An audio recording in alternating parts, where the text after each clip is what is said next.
and how we can set a standard for ourselves in Islam, from our salat to our sadaqah, to our speech and such and such. But if there is no love, or there is no need or no desire to measure ourselves against the Holy Last Messenger sallallahu alaihi wasallam, Rahma Alameen, a mercy to the worlds, then what are we doing? Why are we going through the ritualistic things and not giving credence to that? May Allah Ta'ala forgive us all. The person, and then we'll conclude with this portion of the khutbah. The person possessing three attributes will enjoy the sweetness of faith.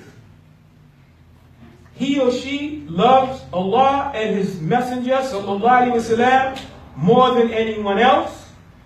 2, he or she loves anyone for the sake of Allah Azza wa Jal, and he or she hates returning back to disbelief after haqq has come, and he or she hates to be burned in the finnar. If we have those three attributes, and we can live, because an attribute is something that you are trying to live. You have it, and you are trying to either attain it or perfect it. So the Holy Last Messenger sallallahu alaihi wasallam is telling us here that if we have those three attributes, we will taste the sweetness of faith, of Iman. And if we can get to the sweetness of Iman, maybe Allah Ta'ala will give us the understanding and the contentment of ihsan. Inshallah Ta'ala. It is rational and a principle-orientated love. So we just don't love the Prophet sallallahu alaihi wasallam for the sake of loving him. We are loving him because Allah Ta'ala has sent him. And we should love what Allah loves. So it's a principle-orientated love that if anyone has with some principle, based on this association, he or she keeps this principle and a viewpoint above all other priorities. He or she sacrifices everything and every other principle. His or her all desires and decisions are for this principle of love for the Holy Last Messenger sallallahu alaihi wasallam, and to seek or gain the love of Allah Azza wa Jal, but does not sacrifice this principle for anything. So now this self-evaluation has become to a standard of determination that regardless of what's going on in our life, this is going to be our bearer. This is going to be our risala. This is going to be the message that we carry forth and the message that we live within our lives. That the Holy Last Messenger sallallahu alaihi wasallam, for order for us to have a true evaluation of self, because the Prophet ﷺ said that your brother is a mirror of you. So what you see in your brother sometimes is either an inadequacy within yourself or a goodness within yourself. Because ugliness recognizes ugliness and beauty recognizes beauty. May Allah Ta'ala have mercy on us. Dear beloved Ikhwan, we conclude with this. If the demands of our families are in contradiction, or our workplace, or our development, or our desire to sacrifice, or our desire to get in control of our nafs, he or she always prioritizes this principle and rejects the demands of his or her family and or nation. So in other words, dear beloved Muslims, our priorities have to be set straight. And the first priority is love of the Holy Last Messenger sallallahu alaihi wasallam, gaining the love of Allah Ta'ala. Because see, if we had true love of the Holy Last Messenger sallallahu alaihi wasallam, less of us would be suffering right now. Our spirituality would not be suffering. Our desire to please Allah Azza wa Jal would not be so short-sighted.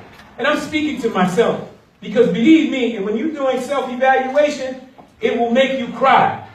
Because it would make you, honestly, if you're real with yourself, you would say, man, I'm falling short. I'm coming up short. Ya Allah, I'm ratchet. Ya Allah, I'm a liar. Ya Allah, I say that I love the Holy Last Messenger sallallahu alaihi wasallam, and I really don't. It will make you Internalize how you are going to get to your grave. May Allah Ta'ala forgive us all our shortcomings and our sins. Have mercy on our souls in this life and in the hereafter. May Allah Ta'ala keep us from harm. May Allah Ta'ala protect us. May Allah Ta'ala protect the Ummah of Muhammad Sallallahu Alaihi Wasallam. May Allah Ta'ala forgive the Ummah of Muhammad Sallallahu Alaihi Wasallam. May Allah Ta'ala shower the Ummah of Muhammad Sallallahu Alaihi Wasallam with His mercy. May Allah Ta'ala truly save the Ummah of Muhammad from the finnar. May Allah Ta'ala put love and mercy between our hearts. And may Allah Ta'ala accept those things that we cannot change and submit to those things that we have to. أقول هذا واستغفر الله وأليكم الحمد لله رب العالمين.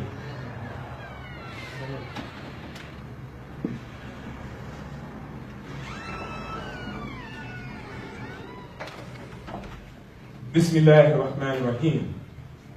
إن الله وملائكته يصلون على النبي يا أيها الذين آمنوا صلوا عليه وسلموا تسليما. اللهم صل على سيدنا محمد وعلى آل سيدنا محمد كما صليت على سيدنا إبراهيم وعلى آل سيدنا إبراهيم وبارك على سيدنا محمد وعلى آل سيدنا محمد كما باركت على سيدنا إبراهيم وعلى آل سيدنا إبراهيم في العالمين إنك حميد مجيد. Ameen. Dear brothers, please move up, get close to each other for the sake of the love of Allah and His holy last messenger sallallahu alaihi wasallam. We mentioned two stories about self-evaluation that Allah Ta'ala has given us in the Quran, and one we mentioned was Iblis, and the other was Musa and Khidr. There's many more, but I picked these two. Let's start with Iblis, because he's a bad boy. And some of us don't realize sometimes that we have Iblis tendencies because of our arrogance and because we think we know what we don't know, but we think we know it anyway. So the story with Iblis, okay, Allah said to the angels, we know we've read the story, Allah said to the angels and the jinn, bow down to Adam. Right? Allah said, once I blow into him my ruh, you will have to bow down to him. Right? So the angels basically came back and said, you're going to create someone that's going to cause mischief in the earth, right? While we up here praising and glorifying your name. Alright? So Allah had to answer them. And this goes, see, this story has so many connotations to it. But Allah had to answer them and say, look, I know what you know not. And see, this is the form of respecting in a different context, not on the same level, but the context of leadership. Because I can admit very easily that I'm not the smartest man in the room. I can admit very easily that the Arabiya doesn't roll off my tongue like it rolls off of somebody else. But I can also admit very easily that I can accept the position that Allah Ta'ala has put me in, whether it's on this minbar or whether it's on the floor. It makes me no difference. As long as I'm a part of the Ummah of Muhammad Sallallahu Alaihi Wasallam. That is the most important thing. So Allah had to tell him, I know what you know not. So Iblis, you know, everybody bowed. Iblis said, nah, I ain't doing it. Real talk, he said, I'm not doing it.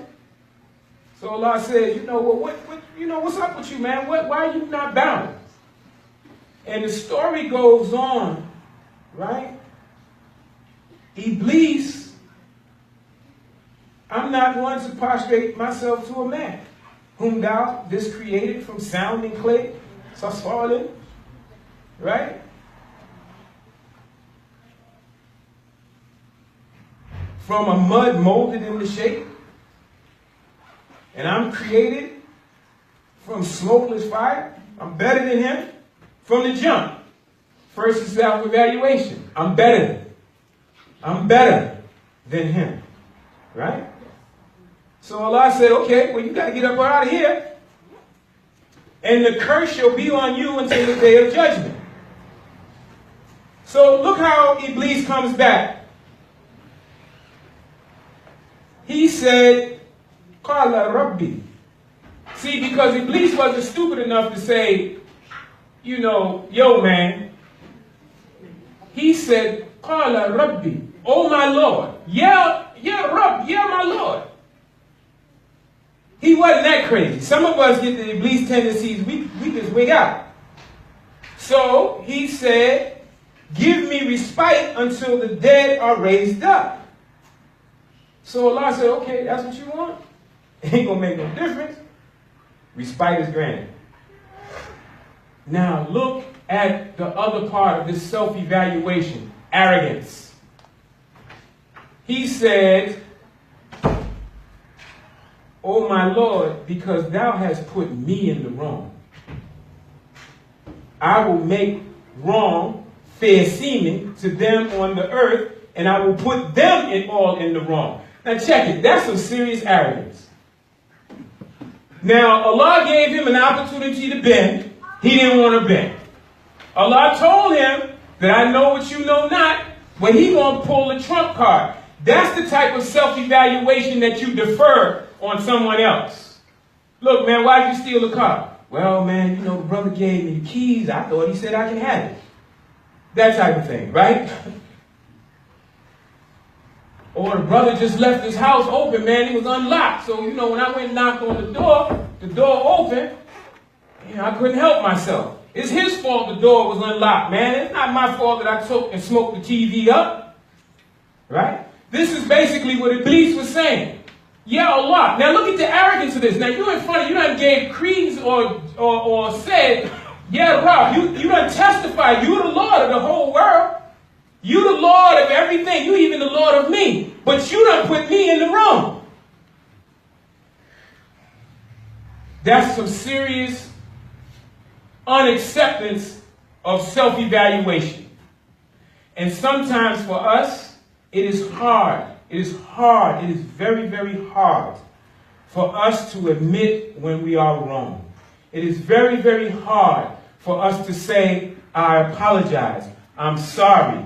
It is very, very hard to say, yeah, I thought I knew, but I didn't know. Ya Allah, forgive me. But we will say, Ya Allah, forgive me quicker than we will say, I apologize. We will say it. May Allah forgive me. And then the apology comes out later. I know because I've been guilty of it myself. And this is the type of evaluation that you have to have in order for your love for the Prophet ﷺ to be sincere. In order for your love for Allah Ta'ala or seeking or gaining the love for Allah Ta'ala to be real. This is Islam. So now, if we cannot even do this self-evaluation, how do we expect for Islam to rise from us? Or we see a difference in our children in the way they perceive the holy book, the Kitab of Allah. How they see the Holy Last Messenger Sallallahu Alaihi Wasallam. Because none of us in here has seen him. So why is there a desire within us in Islam to love him? So you have to ask yourself that question. Why did Allah put in us to love Muhammad Sallallahu Alaihi Wasallam?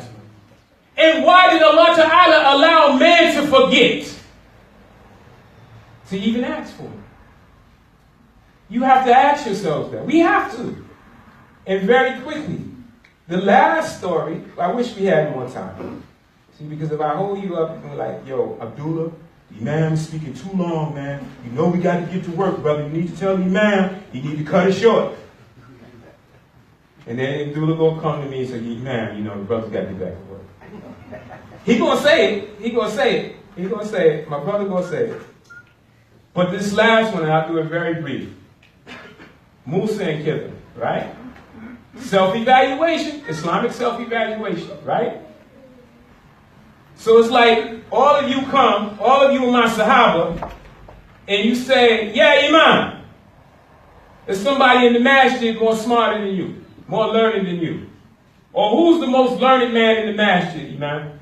I said, yeah, me. Right? This was Musa. Man, I was telling my sheikh earlier today, I said, boy, every time I read the story of Musa and Bani Israel, it reminds me of my people, the Muslims. And definitely my tribe. So Bani Israel goes to Musa and say, yo, Musa, who's the most learned man in the land? Musa said, I am. Arrogance. Iblis. What's the difference between that answer and Iblis' answer? So they said, nah, man, there's somebody else here a little bit more smarter than you. And he got some knowledge you ain't got, Musa. Now, this happens to us. This happens right here in this masjid. I forgot my TD Jakes rag today. But, listen, man, the brother has a quality that you don't have. Now, what we need to do is support him, right? And let's make his job easier. You got something that he doesn't have. So maybe if y'all work together, y'all can make this thing roll. Right? Real talk. Okay. So Musa says, well, I'm going to look for him. Right? So he goes on this journey with Yahshua. Alayhi salatu salam. The prophet Joshua. Joshua? Right? So they meet Khidr. Musa gives him salams. Khidr gives him salams. Khidr says, so you are Nabi Musa? He said, yes.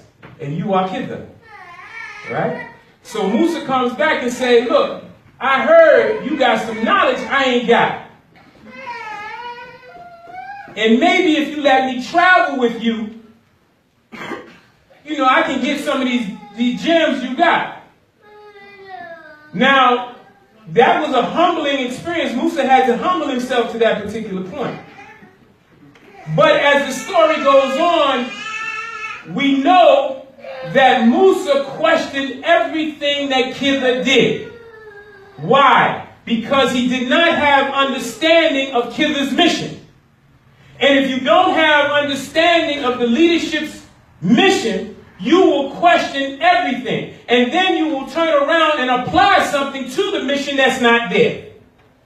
And that's what Musa did. His arrogance of knowing that this man had knowledge that he did not have, he just could not submit and just wait. He said, because Khidr warned him, he said, look, man, I don't think you're going to be able to ride the train to the last stop. And I don't need you trying to tell me what track I need to run down, man. You just need to sit down, ride the train, let's go through this. And at the end, I will tell you everything, why I'm doing everything. So the first thing goes on, Musa has a fit. Man, why are they doing that? Why is Imam doing that? Why Abdullah doing that? Why is Amin doing that? Man, look, I'm going to do, if you put me there, I'll do this thing different. Self-evaluation. Submittal to Allah. We say, we open up. Allah tells us, Ya ayyuhalladhina amanu.